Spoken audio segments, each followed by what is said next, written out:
उपोषणाचा 9वा दिवस. बघा काय म्हणाले जरांगे पाटील. सगळ्यांना जय शिवराय.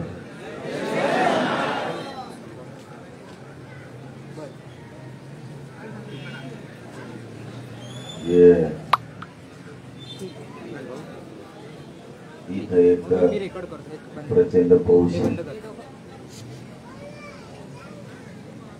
तरी इतके लोक आपले पावसात यायला लागले ते एक वाईट वाटत. रात्री 10-15 हजार पोरं चिखलात उभं असते. कोणी खाली बसत नाही, झोपत नाही. कालच्या दिवशी तर मला काही कळलं नाही. काल प्रचंड त्रास होत होता, पण रात्री 5-7 सलाईन लावले. त्यामुळे आज समजायला लागले किती हाल झाले पोराचे. रात्री मी 2-3 वाजता उठून बसलो होतो, त्यावेळेस सगळे पोरं चिखला त्याच्यात उभं होते. पावसात कुडकुडत यायला लागले पोरं, कुडकुडत असे. मीडियाचे बांधव साक्षीदार ती सोपी गोष्ट नाही. एक तर रस्ता नाही, मुसळधार पाऊस रोज चालू आहे, रोज. आता आपण बोलतोय तरी 2 पाऊस चालू आहे. लोक पावसात यायला लागले. सगळं चिखलाचा रस्ता, उभा राहायला जागा नाही, सगळं काकडून चालले. दिवसभरात 60-70 हजार लोक याची अंतरवाली गेले. रात्री 10-15 हजार पोरं चिखलात उभा असते. याला वाईट वाटत. आपण काय कोणाला दाखवण्यासाठी आंदोलन नाही करत. हे आंदोलन आपण देवेंद्र फडणवीस साहेबांना संधी म्हणून केलेलं उपोषण. मी, माझा समाज, आम्ही राजकीय भाषा बोलत नाही किंवा आम्हाला राजकारणाकडे जायचं नाही. तुम्ही आम्हाला ओबीसीतून असणारं 83 क्रमांकाला असणारं मराठा आणि कुणबी एकाचे आरक्षण देऊन टाका आणि आहे त्या सगळ्या मागण्याची अंमलबजावणी करा. यासाठी आपण हे त्यांच्यासाठी संधी म्हणून त्यांना केलेलं आंदोलन होतं. हे भारतात, महाराष्ट्रात असं पहिल्यांदा असेल की कुणाला संधी देण्यासाठी सुद्धा आंदोलन केलं जातं. मला नाही जास्त बोलायचं, कारण मी जर ठरवलेच आता मी राजकीय भाषा बोलणार नाही, तर जे माझा मुद्दा आहे तो मी क्लिअर सांगतो. फडणवीस साहेब मराठा आणि कुणबी 83 क्रमांकाला सरसकट मराठ्यांना कुणबी म्हणून त्याची अंमलबजावणी करा. थांबू नका, आरशावर जगू नका, अवतीभोवती असणाऱ्या खोट्या नका मराठ्यांच्या विरोधात जाऊ. हे आम्ही तुम्हाला शहाणपणाची भूमिका सांगतो. बाकीचं पुढचं बघू काय असतं. आता हे 3रा मुद्दा. जर मराठा यांनी धोका केला, यांनी म्हणजे पक्षांनी, सत्ताधाऱ्यांनी किंवा पक्षाच्या नेत्यांनी जर आपल्या लेकराशी धोका केला तर गरिबापासून श्रीमंतांपर्यंत, राजकारण्यांपासून कष्टकरी मजुरांपर्यंत सगळ्या मराठ्यांना सांगतो, त्यांनी जरी तुमच्या मुलाशी धोका केला, तुम्ही तुमच्या लेकराशी धोका करू नका. स्वतःच्या जातीशी आणि स्वतःच्या मुलाशी मराठ्यांनी धोका करू नका. ही तुम्हाला हात जोडून 3रा मुद्दा सांगतो. जरी नेत्यांनी आणि पक्षाने आपल्याशी धोका केला, आपण मात्र आपल्या लेकराशी आणि जातीशी धोका करून पुन्हा राजकारणाच्या नेत्याला किंवा त्याच्या पोराला मोठं करू नका आणि आपल्या लेकराचं वाटोळं करू नका. हे मला तुम्हाला हात जोडून सांगायचं. मला जे सांगायचं होतं ते मी महत्वाच्या या 3 गोष्टी समाजाला 1 आणि फडणवीस साहेबाला 2, एकूण 3 मुद्दे सांगितले. या पलीकडे मला बोलायचं नाही. आता राहिला विषय माझ्या समाजाचा. काल लोक कोरडे पडले, अक्षरशः रडत होते. तुम्ही पाणी घ्या, उपचार घ्या. मी बोलत नाही, ही मीडिया बोलती, मीडियाने बघितलंय ना. आम्हाला कोणाला दाखवायची गरज नाही माझा मराठा काय आहे ते. एक येत नसल्यावर लोक नाटकं करावं लागत असते. इथे बघा डोक्यावरती गरजत आहे, इजा लावत्यात, 2000 पाऊशे, तरी मराठी इथं उभा आहे. आता तुम्ही फ्रेम दिले असते त्यामुळे तुम्हाला होते कॅमेरा फुटेज येत नसेल, पण पावसात आत्ताही लोक किती उभा आहे. जर विनंतीनं तुम्ही दाखवलं ना तर या राज्याला, सरकारला कळण खरंच मराठी चिखला तर गेंद्यात सुद्धा उभा आहे. 23 लाखात आहे, हजारात बी नाही. ही सत्य परिस्थिती. कोणत्या बाजूला तुम्ही वळालात तरी मराठी दिसते. कालचा दिवस माझ्यासाठी खूप वाईट होता. इतक्या वेदना होत होत्या खूप, आणि माझ्या समाजासाठी सुद्धा कालचा दिवस वाईट होता. काल इतक्या रडलेला आवाज कानावर येत होता ना, असं वाटत होतं कधीच उपोषण करायचं नाही. इतक्या ओरडत होत्या बायानं, कोरडे होते लोक, कोरडे. मला वाटतं 2 का काहीतरी बेशत सुद्धा पडली, त्यातले 2 का 3 जण. हे मला नाही सहन होत. शेवटी जरी मुलगा म्हणून काम करत असलो तर जाण आहे, आणि मी कुठं दुसऱ्यासाठी करतो. मराठा समाजाचे पोरं मोठे झाले पाहिजे म्हणूनच करतो, माझ्या स्वतःसाठी नाही करत. पण तुम्ही ऐकतच नाही. कामधंदे म्हणून मी आहे म्हणलं नाही कित्येक वेळ. मी एकटा असला म्हणजे मला थोडं फ्रेश काम करायचं. तुम्ही मायबाप असले की माझ्यावर दडपण येतं. तुम्हाला काय होऊ नये. काय कायच्या गाड्या टाकल्यात, मोठमोठ्या खड्ड्यात गेल्या, तिथं रस्ते बंद केल्यामुळे आपल्याला दोन्ही बाजूने जावं लागलं. कॅनॉलच्या रोडने जावं लागलं, काय चिखलात जायला लागलं. कालचा दिवस अवघड होता. काल आई बहिणी खूप आरडत होत्या की तुम्ही ऑपरेशन नाही करायचं, तुम्ही पाणी घ्या, सलाईन घ्या. मला नाही वाटत मी मुद्दाम करावं म्हणून,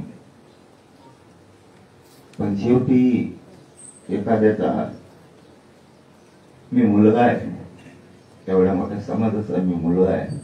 माझ्या खांद्यावर जबाबदारी येऊ, समजून घ्या. कधीच मराठ्यांचे पोर हे लोक मोठे करू लागणार नाहीत. आपलेच श्रीमंत मराठी आपल्या गरीब मराठ्याला एकजूट येऊन एक ताकद दाखवून आपले लेकर मोठे करावं लागणार. लय केले होतो मी 70 वर्षात. लोक मोठे लय मोठे गेले. आपल्या लेकराचं काय. आज शेतकरी मराठा रात्रंदिवस शेतात काम करून चिखलात, पावसात, उन्हात वाट बघतो माझे लेकरू कधी नोकरी लागत. पैसे घातले, कष्ट केले, ते व्याजाने काढले, ते वाट बघतोय आरक्षणाची. मजूर मराठा वाट बघतो आरक्षणाची. कोण वाट बघत नाही मराठ्यांचं. प्रत्येक पक्षात असणारा मराठा आरक्षणाची वाट बघतो. प्रत्येक पक्षात. शेवटी त्याचं पोरग जर एखाद्या टक्क्यावर हुकलं आणि ते जरी सत्तेत असला तरीही त्याला इतकं वाईट वाटतं की आपण सत्तेत असून फक्त आरक्षण नसल्यामुळे आपल्या पोराचा किंवा आपल्या पोरीचा विषय बरोबर झाला. कोणत्या राजकीय पक्षातल्या मराठ्याला वाटत नाही की आरक्षण नाही मिळालं पाहिजे. कोणत्या शिक्षकाला वाटत नाही. प्रत्येक शिक्षक वाट बघतोय आज आरक्षणाची. पोलिसांमध्ये असणारा प्रत्येक पोलीस वाट बघतोय आरक्षणाची. एसटी ड्रायव्हर, कंडक्टर असणाऱ्या मराठी सुद्धा वाट बघतोय. हमाली करणारे मराठी ते वाट बघतोय.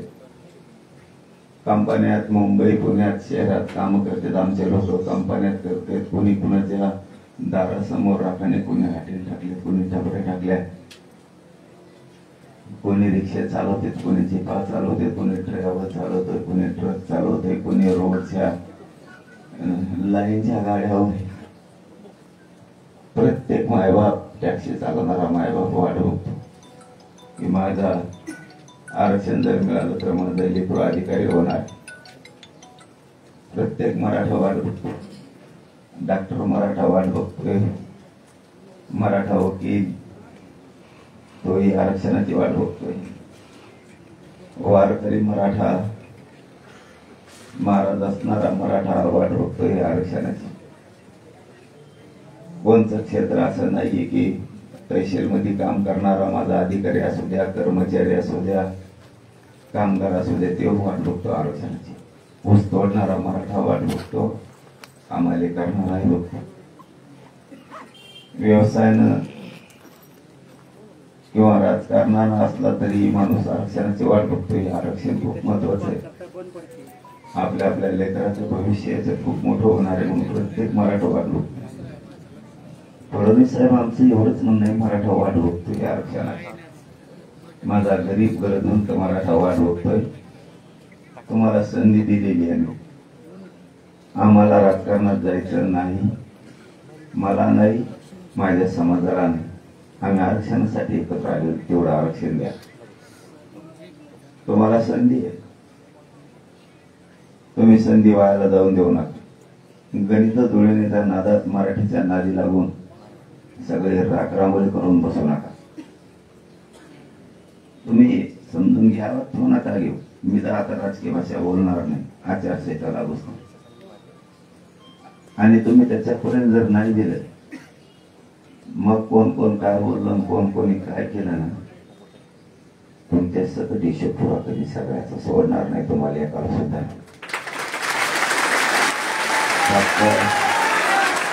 माझी भूमिका खूप माझ्यासाठी महत्वाची नाही. माझी भूमिका माझ्यासाठी महत्वाची नाही, माझ्या समाजासाठी महत्वाची. मला माझ्या समाजाला या किचडात नाही लोटायचं, म्हणून आम्हाला तिकडे जायचं नाही. तुम्हाला संधी आहे की ओबीसीतून 83 क्रमांकाला मराठा आणि कुणबी एकच आहे. सरसकट मराठ्यांना मराठा आणि कुणबी एक प्रमाणपत्र देण्यासाठी अंमलबजावणी करा. आणि बाकीच्या सगळ्या सोयऱ्यांसह 3 गॅजेट जे काय मागण्या असतील त्या सगळ्या याची तुम्ही अंमलबजावणी करा. फडणवीस साहेब, या समाजाकडून तुम्हाला विनंती. आणि दुसरं, तुमच्या हातानं सत्ता पाडू नका. जर नाही दिलं, माझ्या नावानं मग बोंबलायचं नाही. हे काय झालं, मी काहीच येऊ देणार नाही, माझा समाज सुद्धा काहीच येऊ देणार. मी हे तुम्हाला तळतळीनं सांगतोय. ही धमकी नाही, इशारा नाही, मी हे तळतळीनं सांगतोय तुम्हाला. मला राजकारणाकडे नाही जायचं. मी आणि माझा समाज शब्दाला पक्का आहे. एकदा जर राजकारणाकडे नाही जाईन म्हणलं की नाही जाणार. हे माझ्या समाजाला माझ्याबद्दल माहिती आहे आणि मलाही माझ्या समाजाबद्दल माहिती आहे. एकदा नको म्हणलं तेव्हा काही करीत नाही मग. कारण तुम्हाला साधं उदाहरण द्यायचं ठरलं फडणवीस साहेब, माझ्या लोकांना आता हल्लं मारलं गेलं. माझा कितीही विश्वास आहे समाजावर सांगतो. गप्प बसा नुसतं म्हणलं, मार खाल्ला पण गप्प बसलो. जर हे भिल्डे असते तर यांनी हाडकं सुद्धा मोडून टाकले असते समाजाचे पोरे. माझा समाज सहन करतो, गप्प बसतो. आम्ही सुद्धा नरड्याला लागूच तर गप्प बसणार नाही असं नाही. ते बघू पुढच्या पुढे विषय येतो. आता फक्त मराठ्यांनी शांत राहा हे मात्र माझं करून तुम्हाला कायमचं आव्हान असणार आहे. आरक्षण देणार आहेत. नाही यांनी दिलं तर आपण सत्तेत बसून आरक्षण घेणार आहे, तर घेणार. त्याच्यात काही गमत नाही. पण आपल्याला तिकडं जायचं नाही, राजकीय भाषा बोलायची नाही, म्हणून फडणवीस साहेबांना आपण संधी दिली. इथपर्यंत मी तुम्हाला क्लिअर केलं. आणि तुम्हाला आता शेवटचं सांगतो, यातल्या सलायना घेऊन मी नाही उपोषण करू शकत. ते सलायना घेऊन मला 1 महिना काही होत नाही, मलाच नाही, कोणालाच नाही. माणूस सलाईन घेतल्या तरी मरतो उपोषणात, हे खरं आहे. कारण त्याला अन्नच गेलं पाहिजे पोटात. नुसत्या सलाईनवर माणूस 27 दिवस जगू शकतो जास्तीत जास्त. पण ते मी इथं पडून राहणार सलाईननी, मला काही होणार नाही. मला नुसत्या रात्री सलाईन दिल्या तर मी आज उठून बसतो. इतक्या कथाकथाच इंजेक्शन सोडली त्यांनी त्याच्यात, आणि इतक्या सलाईन सोडल्या की जशी त्यांना संधी सापडली असं मोटरीचा पैर सोडल्यास अटकत ताना सोडून दिलं सगळं. मला बघून तो वर बघूच तर अर्धी बाटली सापलेली होती. मग काय करत होते का ते पित होती कुंकुम, काय कुंकुम खुपशेली काय केली इतकं.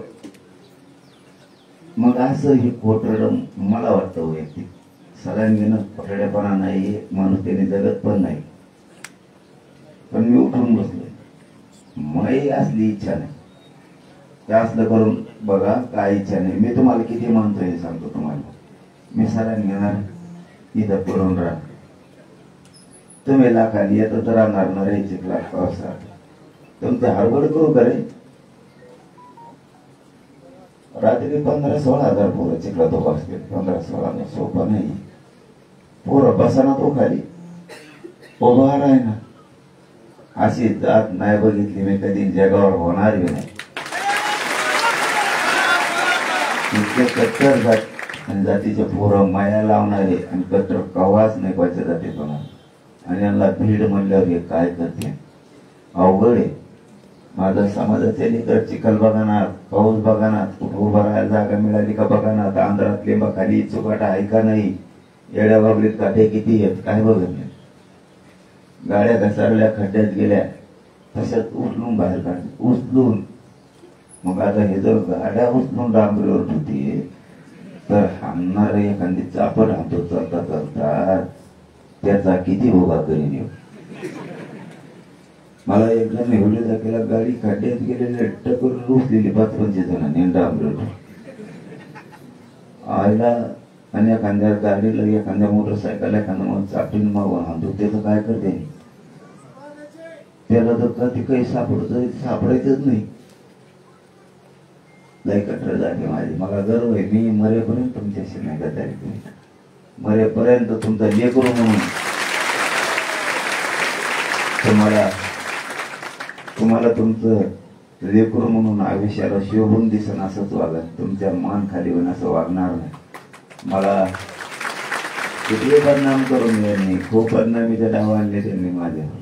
मी नाही हटणार, नका काळजी करू. तुम्ही घरी झोपून राहिले तरी तुमच्या लेकराला आरक्षण देईल.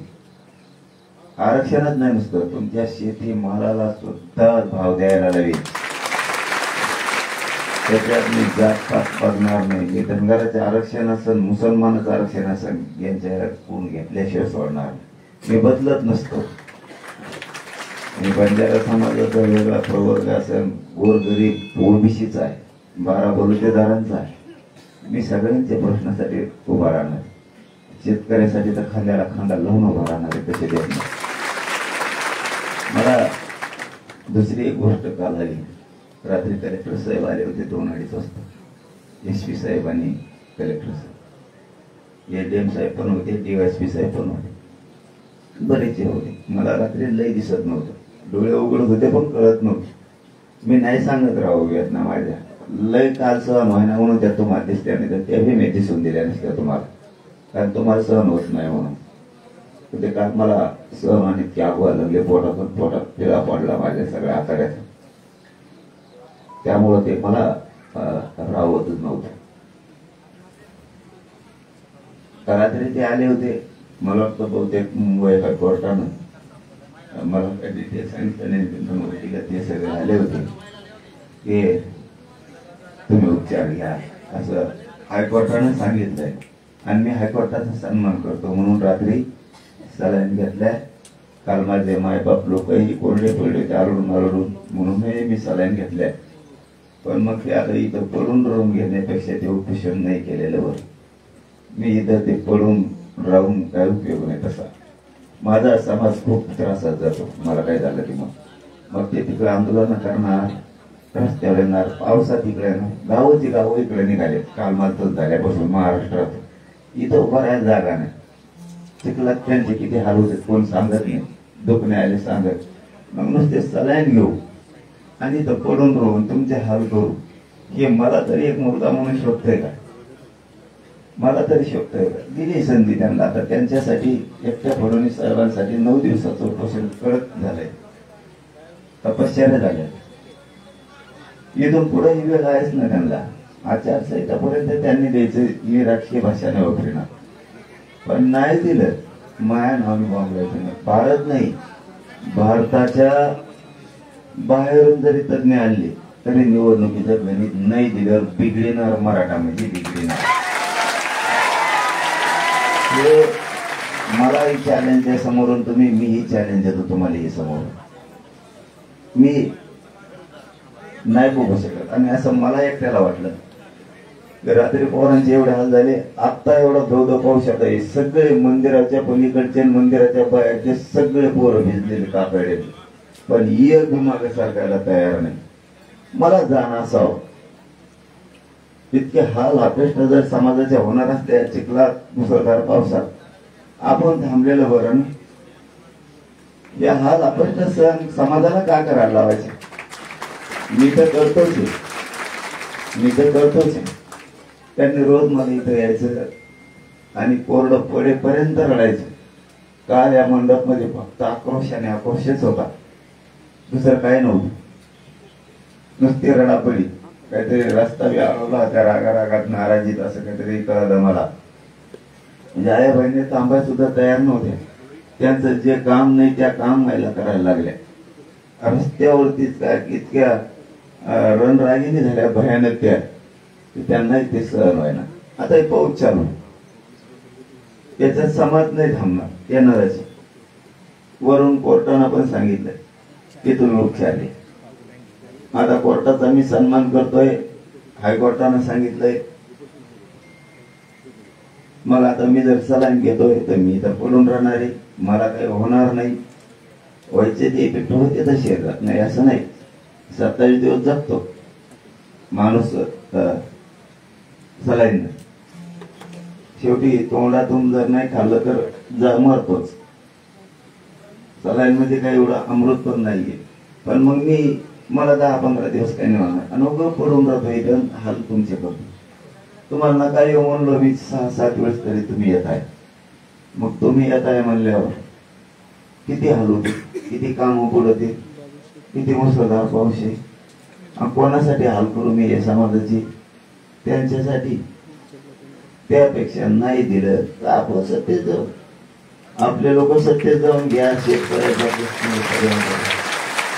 ही आपली त्यांना संधी होती, आपण त्यांना दिली. आपली संधी देणं काम होतं, आपण पुढेही दिली. आणि परत काही माकडं सुरू करते ना. येऊ मंत्री नाही आला, उपोषण सोडायला देव नाही आला. रोज फोन येते किती दाखवायचं तुम्हाला. आम्ही सांगतो अंमलबजावणी घेऊन नाही तिकडे झोप, तिकडे येऊन वडील येत असतो. मग इकडे आल्यावर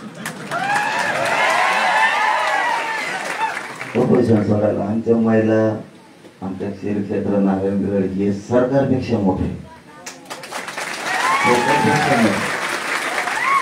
सरकारपेक्षा आमच्या आई बहिणीच्या डोक्यात सरकारपेक्षा मोठ्या. बारीक लेकर आरक्षणासाठी रस्त्यावर एक घोषणा देत आहेत, सरकारपेक्षा मोठी आहे. मला जे वाटलं मी तुमच्या समोर ते मांडलं. मला जर मी असाच बोलून राहिलो, सलाईन घेतल्यावर सरकारला माहिती आता कमीत कमी काही होत नाही. 4थ्या दिवशी झालं होतं तर सरकारचे काय हाल होते लोकांना विचारा, मीडियावाल्याला त्यापेक्षा जास्त विचार. सरकारचे काय हाल होते, मग 4थ्या दिवशी हाल होते त्या दिवशी. असं मग मैदानात पाहिजे. पण हे समाज इतके माया करायला की मला असं वाटायला इथून पुढं मला काहीच करता येत नाही. आता इतके माझे अवघड हाले. मी कुठं जायचं म्हणलं तरी माझे हाल येतात. पण तुमचे माया प्रेम मी नाही व्हायला जाऊन देत. त्याची काळजीच नाही करायची तुम्ही. 4 भीतीत नाही, 4 भीतीच्या बाहेर नाही. हे मला करून जास्तीत जास्त फक्त बदनाम करू शकते. यांच्या हातात मला मॅनेज करण्याची शक्तीच नाही. खोट्या नाट्या टोळ्या उभा करते, आमदार उभा करते, मंत्री उभा करते माझ्या विरोधात. काही संघटना फोडी देन, काही समन्वय फोडी देन, हे अशा होईल. आणि जर आता आपलं उपोषण सोडलं तर शेवटचं मराठा समाजाला सांगतो, आता मरमर करू नका, दवाखान्याकडे नका येऊ. कोणी आंतरवालीत सुट्टी होऊन आले की पुन्हा आपण आंतरवालीत भेटू, पुन्हा आंतरवालीत भेटू. तर तुम्ही काम करा ना. आपले जे 20-20 लोक ठरलेले टीम करायची. काहींचा गैरसमज झालाय 20च का, घराघरीच होऊ द्या. मराठा सेवकाची टीम असू द्या, 5-7 दिवसाच्या ते टीम तयार करा. तोवर मी थोडा बरा होईल. तिकडे गर्दी केल्यावर काय होतं मला सांगतो. त्या डॉक्टराला काही सुचत नाही, ती दुसऱ्यालाच इंजेक्शन तिसऱ्याच द्यायचं एखादी बाई. इतकं बेकार आहे. डॉक्टरला लुटून डॉक्टरचा दवाखाना असून म्हणजे बाहेर होईल. दुसरी गोष्ट, त्या दवाखान्यात उभा राहायला जागा नाही. तिसरे पाऊस मारण्याचा आहे तुमचे हात. आणि मला कसलाच नाही आराम होत. आता शरीर संपलं बरं का माझं. आता मला 4-5 दिवस तरी आरामाची गरज. आता शरीर पूर्ण संपलं. ह्या 9 दिवसाच्या दणक्यात उभा कार्यक्रम झाला, शरीरातला पूर्ण जळालं. त्यामुळं थोडस महाराष्ट्रातला सगळा मराठा समाज हॉस्पिटलला भेटायला काय होतं न येऊन गेलं का आत नाराजी वाटते माणसाला. त्याला वाटतं मी इतक्या लांबून आलो, मला येऊन नाही दिलं. आपण पुन्हा अंतराळीत गेलो. पण हॉस्पिटलकडे गर्दी कोणीच करू नका. आपले करू नका आणि बाहेरचे पण नका करू. तिथं काय इलाज करावं काही सुचत नाही एवढ्या. आणि आताच्या वेदना माया बेकार येतात. हे झाल्यापासून आता उठायला त्रास होतोय, बसायला त्रास होतोय. आता विचारूच नका काय होतंय. त्यामुळे थोडस तुम्हीच कामात राहा. किमान 20 लोक स्वयंसेवक म्हणून मराठा समाजाचे सेवक म्हणून असू द्या. आणि प्रत्येकाची इच्छा मराठा समाजासाठी काम करायचे असेल तर तुम्ही घराघरी शिकवा द्या, काही अडचण नाही. हो दे जितके व्हायचे तितके. एक गठ्ठा एकजूट होणं गरजेचं आहे.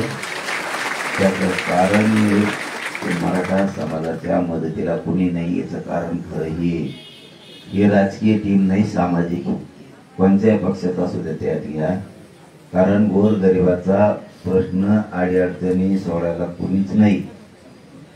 मला वाटतंय म्हणून ही सेवकाची टीम असणं गरजेचं आहे. इकडं पाऊस आहे तरी बघा लोक आहेत का नाही तर रोड रोबा हालत नाही. या हाल होते. मग सलाईन घेऊन उपोषण करून इथं पडून राहण्यापेक्षा, समाजाला वेटीस करण्यापेक्षा काहीच अर्थ नाही. तुम्ही पावसात येणार याची मला फुल गॅरंटी. तुम्ही किती नाही म्हणू द्या, तुम्ही येणार. आणि कालचं माझ्या तशी परिस्थिती पाहिल्यानं काही पहाटे 4 वाजल्यापासूनच महाराष्ट्रातून तिकडून कोकणातून मुंबईतून गाड्या निघाल्या, विदर्भातून निघाल्या. कारण विदर्भातला मराठा आणि कुणबी एकच. आपण वेगळे नाही. दोघांनी एकमेकाला साथ द्यायची. आणि यावेळेस जर वेळ आहे तर करायचं. जाता जाता फक्त एवढं एक सांगतो, फडणवीस साहेब मराठ्यांच्या सगळ्या मागण्यांची अंमलबजावणी करा, काम करू द्या. आमदार मंत्र्यांना मंत्रिमंडळातल्या आणि मुख्यमंत्र्यांनी आणि ते दोनही ते दुसरे उपमुख्यमंत्र्यांनी देवेंद्र फडणवीसांचं ऐकून त्यांच्या जाळ्यात गुंतून आमच्या शेताला फटका मराठीशी करू नका. आमच्या मागण्या सगळ्या द्या. फडणवीस साहेब तुम्हाला संधी आहे. आमचं ओबीसीतलं आरक्षण आमचं आम्हाला द्या. तुम्ही नेरेटिव्ह भरून काढायच्या नादात राहू नका. ते भरून निघू शकत नाही. कारण इथं सगळ्या समाजावर तुमच्याकडून अन्याय झालेला आहे. तुम्हाला काम करावं लागेल. दुसरं, तुमच्या हाताने फडणवीस साहेब तुमची सत्ता तुम्ही काढू नका. आणि तिसरं मात्र मोलाचं लक्षात ठेवा मराठ्यांनो, आचारसंहिता लागेपर्यंत जर आपल्या मागण्या मान्य झाल्या नाही तर खचून जायची आपल्याला कसली गरज नाही. खचून जाणारातले मराठी नाहीत. आणि तुम्ही माया मागे येत आणि मी बी तुमच्या मागे, कुणाला मोजायची गरज नाही. फक्त तिसरा शब्द एवढंच सांगतो, जर सरकारने आपल्या लेकराशी धोका केला, तुम्ही मात्र तुमच्या स्वतःच्या पोटच्या गोळ्याशी धोका करू नका. रक्ताच्या लेकराशी धोका तुम्ही करू नका. पक्षाला नेत्याला मोठं करायसाठी स्वतःच्या लेकराला, रक्ताच्या लेकराला, सोन्यासारख्या त्या काळीत असणाऱ्या आपल्या पोराला, आपल्या पोरीला धोका देऊ नका. पुन्हा पुन्हा त्यांना मतदान करू स्वतःच्या लेकराचा अपमान करू नका. स्वतःच्या जातीचा अपमान करू नका. पक्षाच्या नेत्याचे पोरं मोठे करायच्या नादात तुमचे स्वतःचे पोरं संपून बसू नका. मी तळतळीनं तुम्हाला सांगत राहणार आहे. हात जोडून तुम्हाला सांगतो, ऐका. नका लेकराचं वाटोळं होऊन देऊ. कोण पक्ष नाही, कोणी नाही. याचबरोबर आणखी सांगतो, श्रीमंत मराठा सोबत असो अथवा नसो, 24 घंटे कामात राहायचं. आपण आपल्या लेकराच्या कामात राहायचं, मोठं करायचं, कामात राहायचं. आणि जो श्रीमंत माणूस आपल्या गरीब मराठ्या सोबत राहील त्याला सुद्धा मोठं करायला मागा पुढं गरिबाने बघायचं आहे. कोणी जिल्हा परिषदला उभा राहणार आहे, कोणी पंचायत समितीला उभा राहणार आहे. जरी ते श्रीमंत असले, आपल्या सोबतीनं राहणार असले, तर त्यांनाही मोठं करायचं काम गरीब मराठ्यांनी करा. कोण सोबती नाही तुमच्या, कोण सोबतीनं नाही हे आता ओळखायचं शिकार आहे. माझ्या मायबाप मराठ्यानं लय बोले राहू नका. लय वाटोळं केलं आपलं यांनी 70 वर्ष. ते लय मोठे झाले, यांना 4-4 पत्रे नव्हते मायबाप यांच्या घरावर. आपण आहेत तशीच आहेत बरं का. आपल्या तेवढाच नाद लागलाय. निवडणूक आली की नेत्याच्या नावाच्या घोषणा देई, पॉम्पलेटाची ठेव आणि माई त्याची ओळख येते नेत्याची, एवढीच छाती बोलून सांगायची सवय लागली आपल्याला. नाही झालं तर एखाद्या बार दारू पाहिजे देत, एखाद्या बार तुम्हाला काही खाऊ घालते, पण तेवढे 15 दिवस. हा, हे विसरू नका माझ्या गरीब मराठ्यांनो. तुम्ही फक्त 15 दिवस. एकदा 15 दिवस गेले तर लोकांना तुम्हाला तेवढंच भूषण सांगणं आहे, आमदार साहेब आणि मंत्री साहेब माझ्या ओळखीचा आहे, याच्या पुढं काही नाही. पण तुमचं लेकरू ज्या दिवशी दिल्लीत अधिकारी बनल, राज्यात अधिकारी बनल ना, आपले आजी आजोबा विमानानं आपल्या अधिकाऱ्याकडे जाते दिल्लीला. आणि ते सुख मग त्या आजी आजोबाने बघितलेलं काय असतं, त्या आई बापाने काय असतं ना, हे कशातच तोलू शकत नाहीत मराठ्यांना. आपण कशातच तोलू शकत नाही. दुसऱ्याचे लेकरा मंत्री झालेले, आमदार झालेले बघून आपल्याला काय हुशार. मारू नका लेकराला, एवढंच माझं तुमच्याकडे हात जोडून विनंती आहे. पक्षाचा नेता आणि पक्ष मोठा करण्याच्या नादात तुमच्या स्वतःच्या लेकराशी तुम्ही धोका करायला लागलात मात्र हे विसरू नका. ज्यांनी ज्यांनी ज्या जातीनं त्यांच्या लेकराला आरक्षण दिलं, त्या जातीचे लेकर पुढे गेले. त्यांनी जात आणि लेकर आधी ओळख केले, पक्षाने ओळख केला. हे ध्यानात ठेवा का मराठ्यावर. त्यांनी आधी जात पोरं ओळख केली आणि पोराला आरक्षण दिलं. तुमच्या डोळ्यात देखता ते पोरं हिना करून तुमच्या पुढे हिंडते अधिकारी म्हणून. तुम्ही एवढ्या मोठ्या राज्यात ताकदीनं 6 कोटीपेक्षा जास्त मराठा आहे. बाकीचे 1 कोटीच्या खालीच आहेत. म्हणजे सगळे जरी एकीकून झाले तरी त्याचा तुमचा तिमता एकटा मराठा करू शकतो, एवढी ताकद आहे. तुम्ही घाबरत राहू नका. तुमची शक्ती ओळखा. त्यांनी त्यांच्या पोरांना दिलं, ते मोठे झाले. तुम्ही गुंतून पडलात भांडण करण्यात, भावकी बांधा फोडण्यात गुंतून पडलात, ग्रामपंचायतच्या राजकारणात गुंतून पडलात तुम्ही चिल्लर सदस्य व्हायसाठी. आणि ते लोक मोठ्या मोठ्या पदावर गेले, ते लोक अधिकारी होऊन बसले, मत तुमचे घेतले. तुमचे लेकराला मारू नका. तुम्ही त्याला भविष्यापासून वाचवा, तुमच्या पोरीला वाचवा. तुमची पोरगी अधिकारी होऊ द्या, ती तुम्हाला सांभाळणार आहे बरं का. राजकीय नेता नाही सांभाळणार. तुमचं पोरग अधिकारी झालं तर म्हातारपणाची आधाराची काठी तुमची ती. तुमची लेख जर अधिकारी झाली तर ती तुम्हाला हातात धरून चालणार आहे, आजी आजोबाला हातात धरून चालणार आहे, बापाला आईला हातात धरून चालणार आहे. नाही सांभाळणार दुसरं कोणी. हा, हे हसण्यावरण्याचा विषय नाही, गांभीर्याने घ्या. जर संपलात ना तर वावर संपले, आपल्या हातातलं आरक्षण संपलं. काय करणार आहेत तुम्ही. राजकारण ही वाईट नाद नका लागून देऊ तुम्हाला. काय समाजाने ठरवलं ना अमुक अमुक करायचं, तर इथून पुढे लोक म्हणले पाहिजे मराठ्यासाठी जात नाही रे बाबा, ते करायचं म्हणलं की तेच करते. एखाद्या आपण जर म्हणलं ना तर हाच उमेदवार, तर सगळ्यांना म्हणलं पाहिजे हा तेवच. म्हणलं नाही पाहिजे मग आपलं पोरग कम नाही घेतलं, आपलं चुलत्याचं पोरग चांगलं होतं, त्याला दाढी चांगली उगली होती, त्याचा चष्मा त्याच्यापेक्षा चांगला होता. मग ते उलशिकत पेत होता, पण त्याला काय होतं? ह्या भानगडीत नका बोलू. आपल्या जातीचे बाजू लावून धरायला विधानसभेत कोण? जातीचा आवाज उठवणारे मर्दासारखे पोरं तिथं अडाणी काढताना, पण तिथं जाणं गरजेचं आहे. हे बी स्वप्न असलं पाहिजे. पण तुमच्या नादात येऊ नाही दिला उमेदवार, आणि देव कम दिला, तेव्हा मला आवडत नाही, त्याच्यानं माहिती भांडणं झाली. आता मी नाही त्याच्याकडून जाणार. ह्या नादात पुन्हा तुम्ही तुमच्या लेकरांना फसवत आता ना, हे लक्षात राहू द्या. त्याचं कारण जातीनं दिलेला एखादा उमेदवार तुम्हाला मान्य नाही, मग तुम्ही पुन्हा त्या नेत्यालाच मतदान करणार.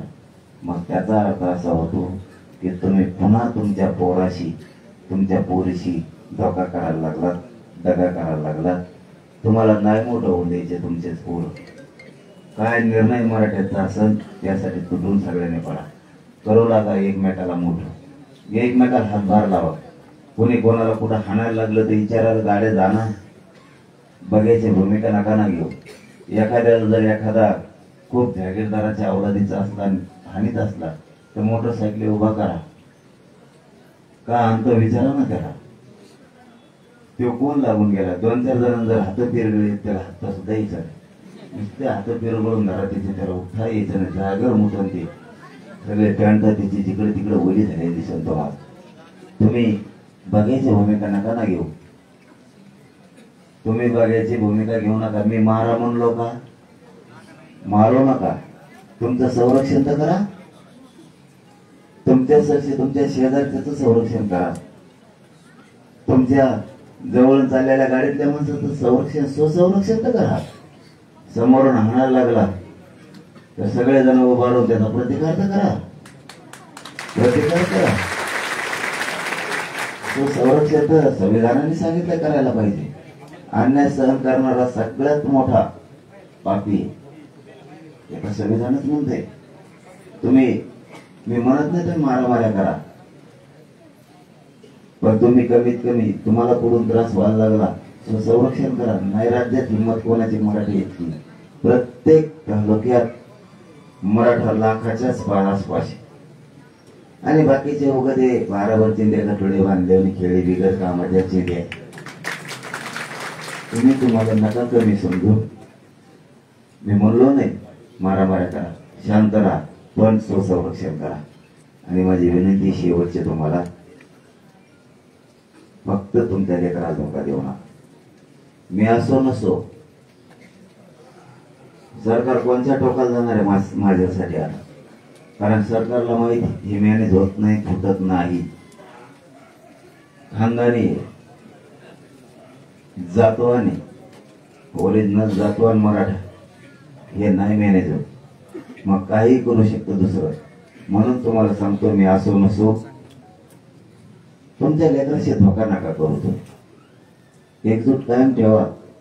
नेता काहीच करू शकत नाही. गरीब मराठी एकत्र राहिले ते आहेतच किती तुमच्या मनात. 100% मराठ्यांपैकी 5%.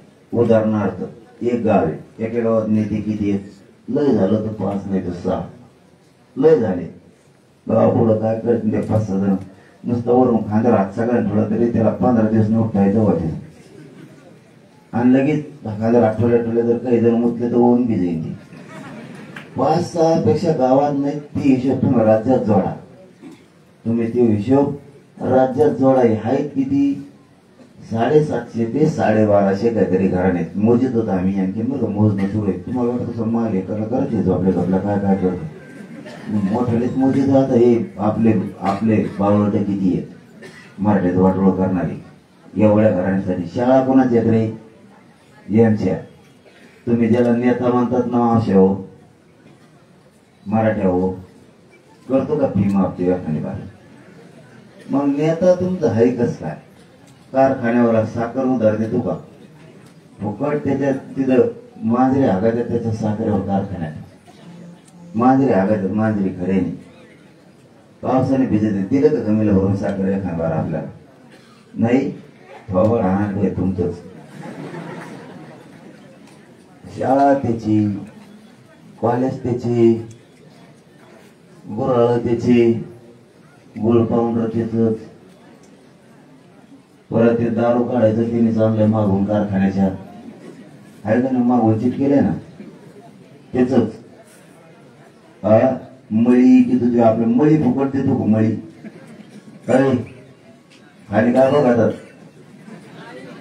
कारखान्याला मळी फुकट देतो का आपल्याला, मळी करा मतदान. मग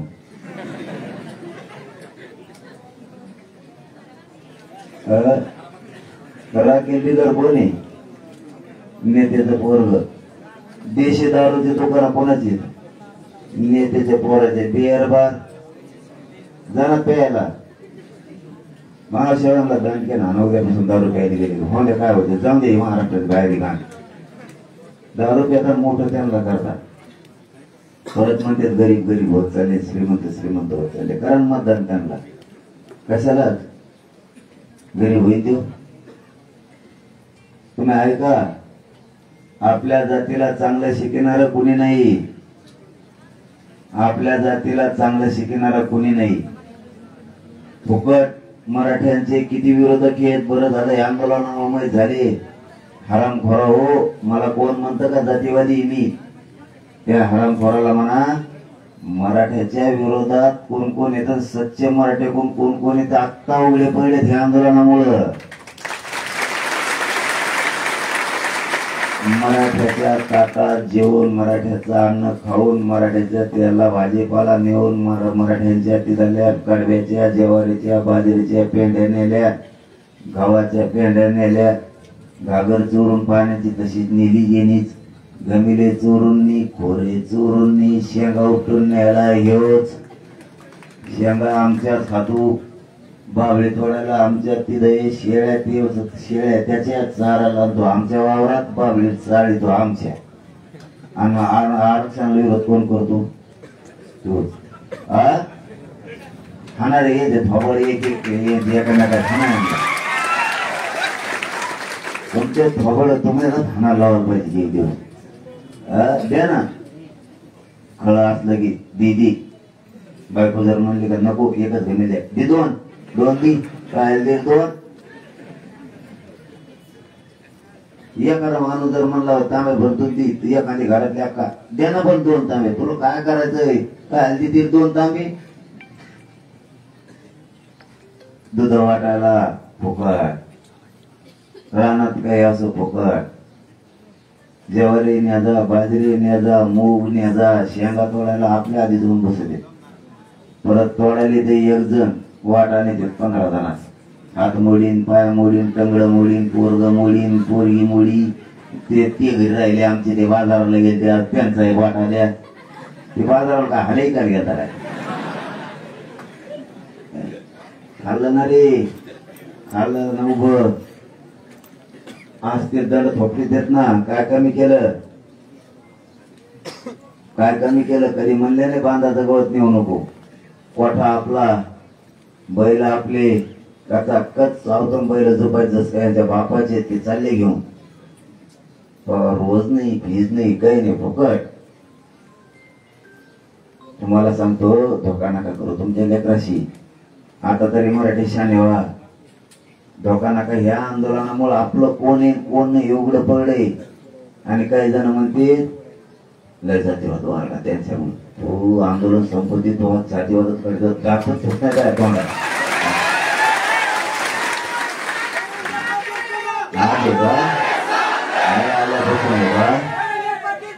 मी आल्यापासून जातीवादी, आधीच्या काळापासून नाही. आधी नव्हता, 100 वर्षापूर्वी नव्हता, 50 वर्षापूर्वी नव्हता. मी जातीवादी आहे तर माधव पॅटर्न कोणी आणला होता, मी तर होतं काही मला कळत नव्हतं, मी 4थी 5वीलाच असून माधव पॅटर्न कोणी आणला होता मराठ्याच्या विरोधात. अहो तेव्हा नाही का जातीवाद, आपले आपले निवडून आणणारे असं म्हणत होते. तेव्हा काय होता, तेव्हा नाही का जातीवाद. तुम्ही हुशार व्हा. त्या महिलाला बसायचं, तुम्ही बसा खाली उभा राहिलेली माणसं, बसा खाली, खाली बसा तुम्ही माणसं, हाता नका करू, हाता करणार खाली बसा.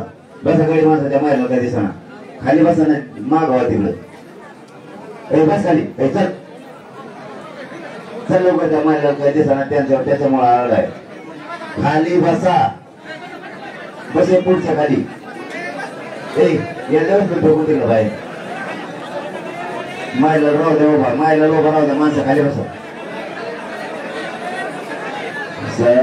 झाला आता माझं तुम्हाला सांगायचा उद्देश एवढा होता.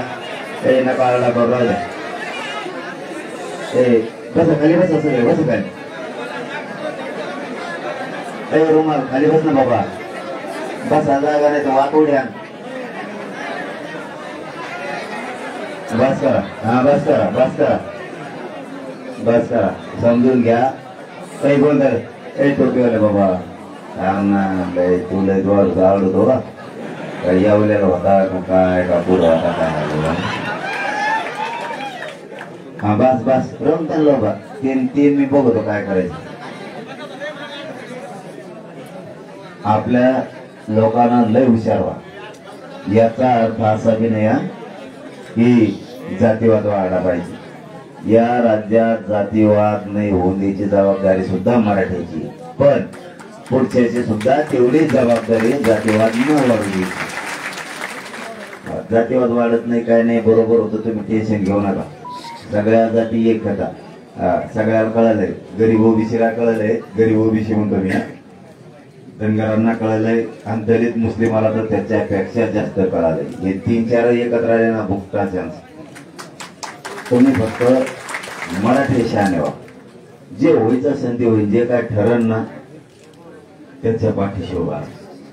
फक्त तुमच्या लेकराशी दगाफटका आता करू नका. मग एवढीच हात जोडून विनंती.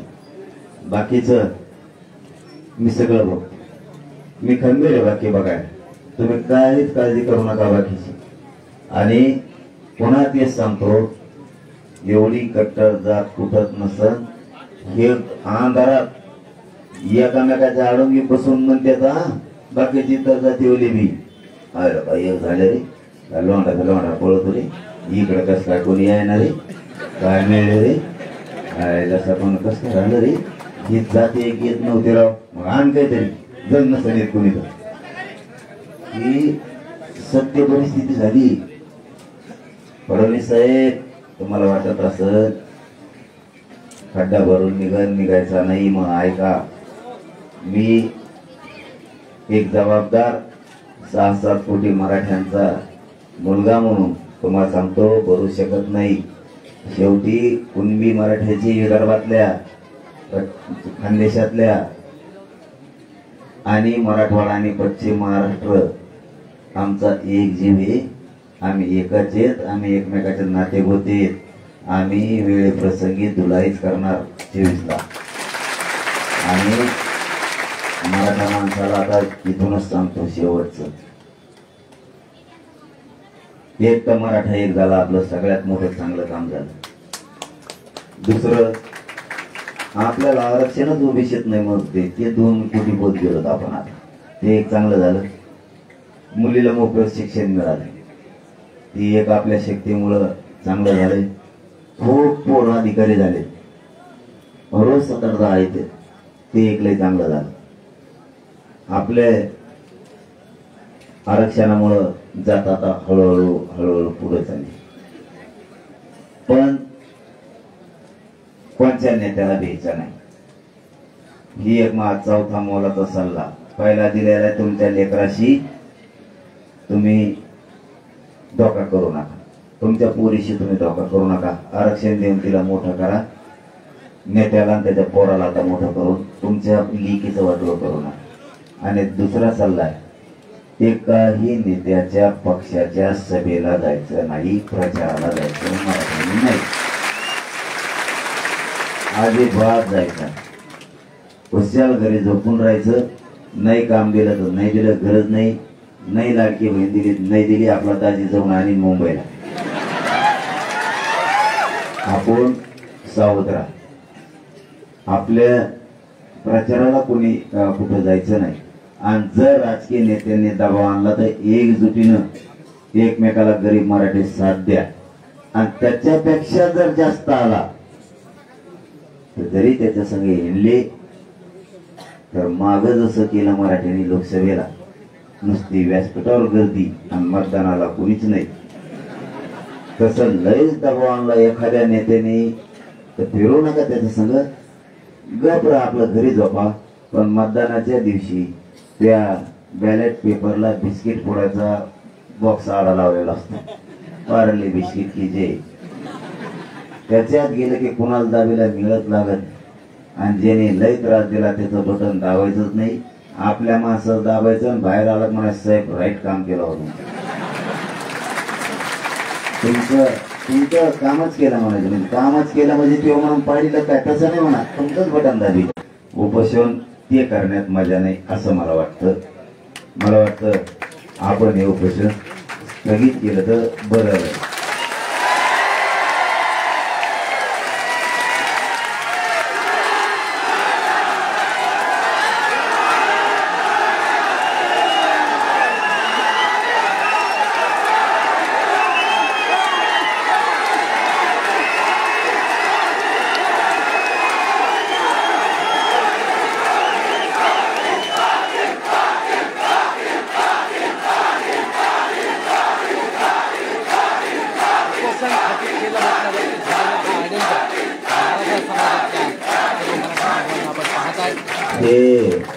हे प्रेम